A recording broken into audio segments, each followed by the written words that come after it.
Somebody wrote this in. Good morning. I had my son's IEP Zoom meeting yesterday, but this was like 2 days ago. He is 10 years old, a little bit verbal, a high amount of scripting, about 78% when he started at the school that he is currently at. They placed him with ASD1 with abilities to write, answer some WH questions. He can dress himself, read short sentences, write and spell some sight words. For 2 years, they kept him at the same level, and the scripting increased to up to 100% according to their data. She says that I have noticed decreases because they did not apply the recommendations on the IEP for almost 2 years, and that during that time, she did not receive feedback from the speech therapist or the OT. With his ABA hours at home, however, it's a different story. Things are getting better. Our BCBA explained to them that based on the VB map, he is at a different level, but the school recommended that they should keep their son at ASD 1. She said no, because the placement has not been effective for 2 years. Please, I need some advice. What should I do? I'm planning to homeschool my son by the time I get a lawyer to fight them, and thank you. And can I just say before you answer this, Evelyn, that tomorrow night, we are having a very special town hall meeting at 4 o'clock Pacific time with special education attorney Bonnie Yates. It's an interactive town hall meeting so that you can ask questions for the legal parts of this. But there's an ABA part of this that I wanted to have you address, Evelyn. But check out on Autism Live's Facebook page to know how to get on to that meeting tomorrow with Evelyn Kung. With Bonnie Yates. Oh, you're Evelyn Kung. Thank you. Bonnie Yates tomorrow, special education attorney Evelyn Kung here now. Yes. Yes. Okay. So I have to say this part, which Bonnie will say tomorrow, is the goals drive your services.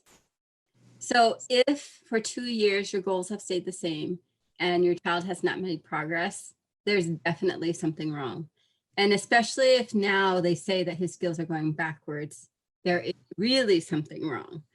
And if your BCBA at home is saying he's at another level now, the BCBA needs to share with them. And there needs to be some kind of intervention that bridges the gap between home and school. Okay.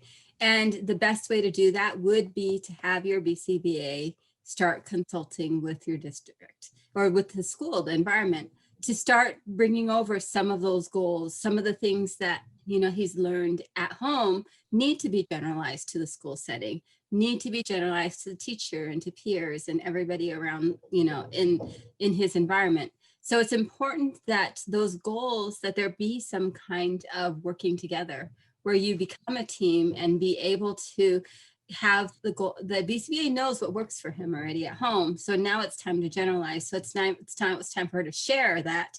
And, a lot of times BCBAs are willing to share, but maybe the schools aren't so happy to receive.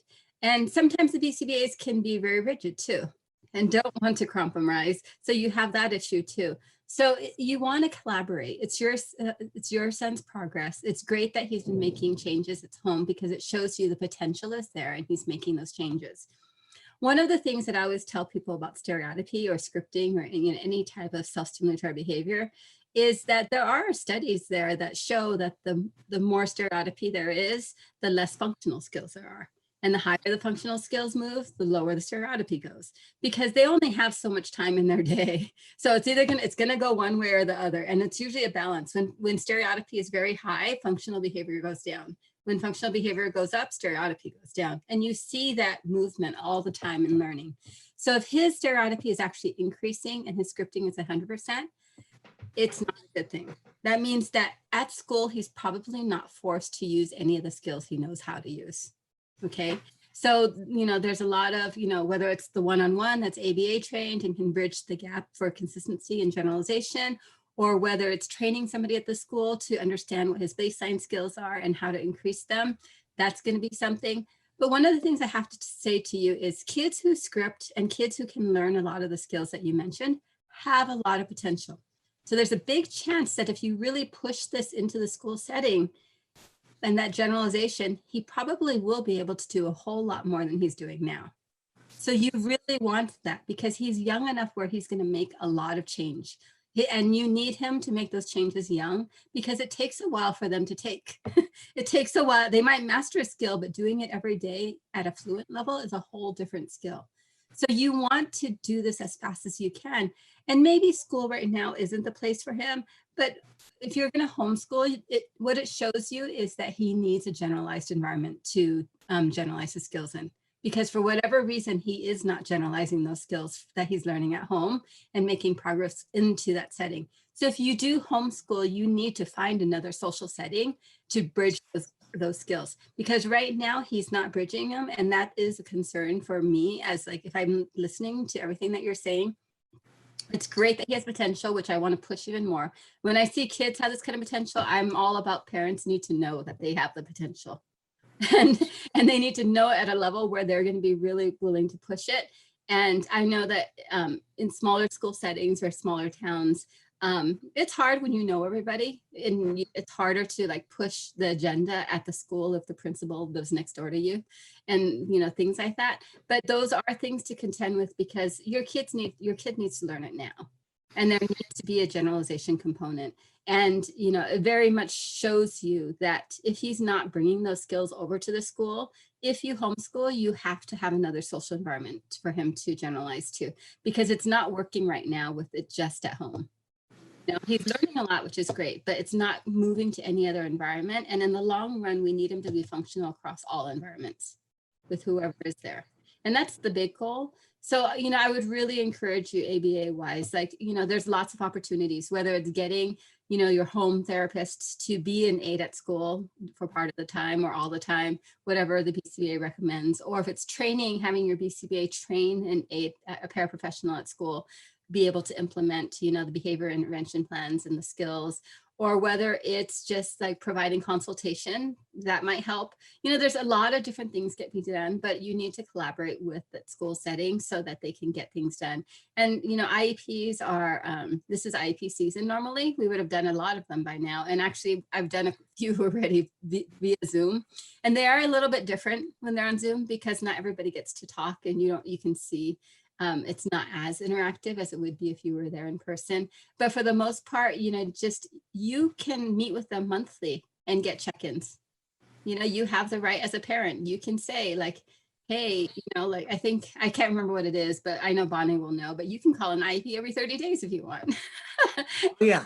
And so there has to be some communication on progress or lack of progress between the home and school environments.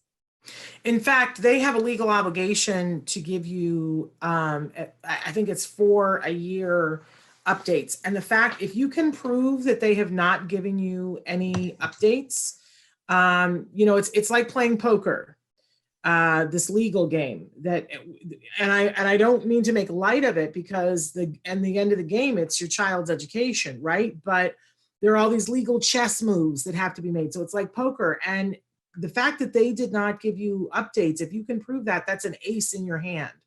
I really want to encourage you to get legal help. You mentioned that you're talking about getting a lawyer. Your school is out of compliance. That's the phrase for it. They are out of compliance. They are not utilizing the IEP. They're not even following the letter of the law, which is that they have to give you updates.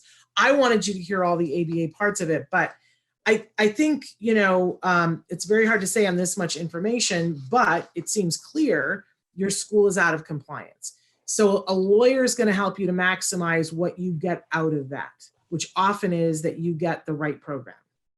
Horrible that it has to work that way, but utilize everything that you have, and you've got a couple of aces in your deck. But by the way, she said thank you, Evelyn, and said thank you for this wonderful show. Good. I'm glad that we had an opportunity to talk about that.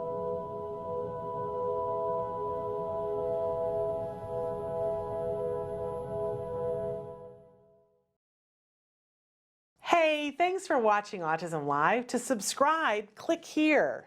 And if you'd like to check out some more of our videos, click here.